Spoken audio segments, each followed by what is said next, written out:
Greetings, everyone, and welcome. September the 17th, 2025, about 6 p.m. here Eastern Standard Time as I am recording this, and I had no intentions whatsoever of putting this video out.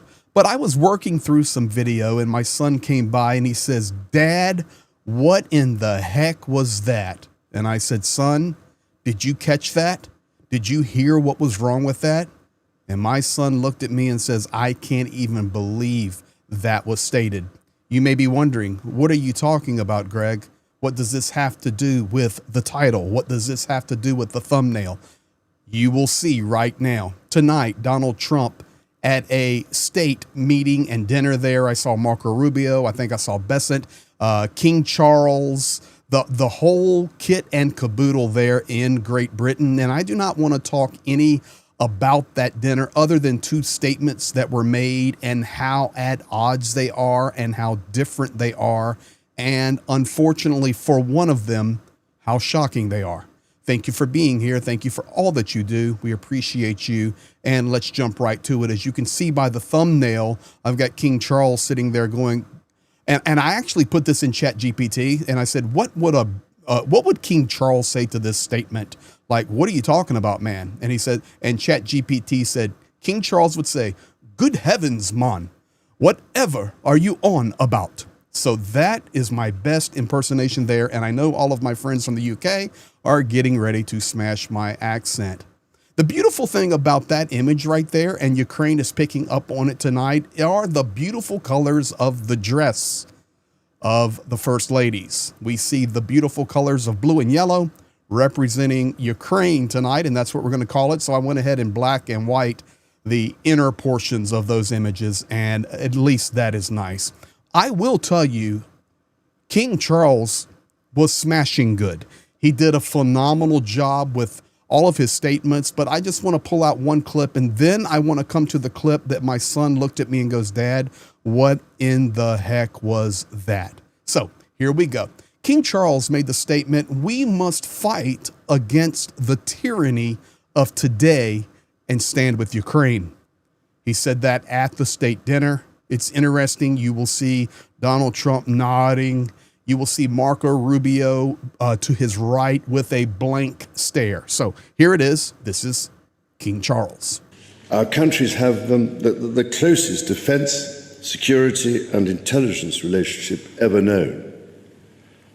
In 2 world wars, we fought together to defeat the forces of tyranny. Today, as tyranny once again threatens Europe, we and our allies stand together in support of Ukraine to deter aggression and secure peace.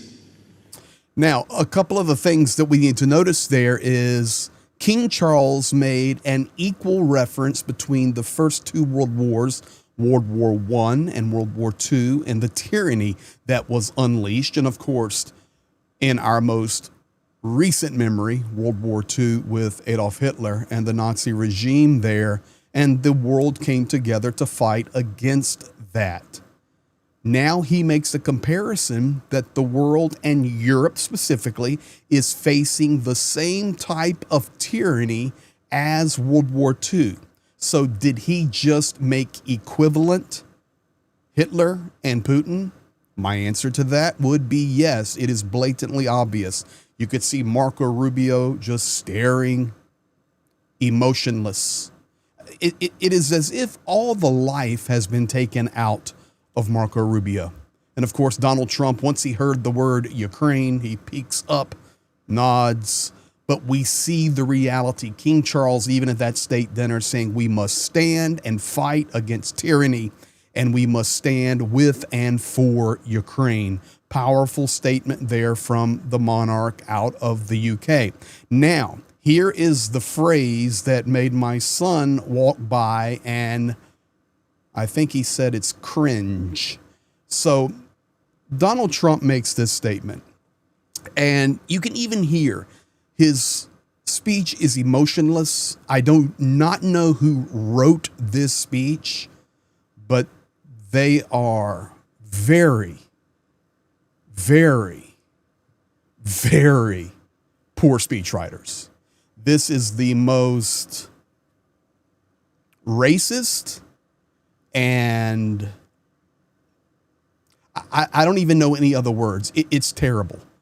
And when we were playing it, my son looked at me with a crazy look like that, and he says, does he know what he's saying? I said, do you understand what he's saying? My son is 17 years old, just got home from football practice. I said, do you understand what he's saying? He said, yeah.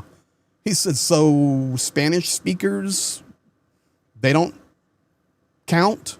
Swahili speakers, German speakers, French speakers, the English speaking world? Not sure about that, Dad. Here's the video. Together we've done more good for humanity than any two countries in all of history. Together we must defend the exceptional heritage that makes us who we are, and we must continue to stand for the values and the people of the English-speaking world, and we do indeed stand for that.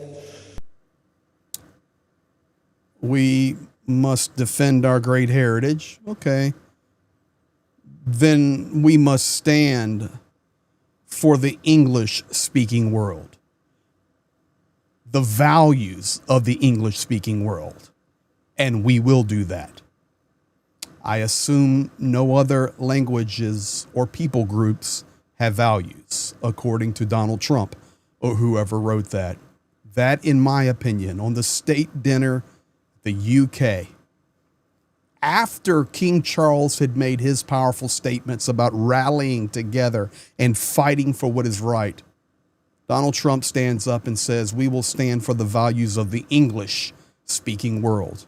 My dear friends, that is unacceptable. Thank you for being here. Thank you for liking, sharing, and commenting. Do not even know how to process this one. You guys be blessed, and we'll be back at you.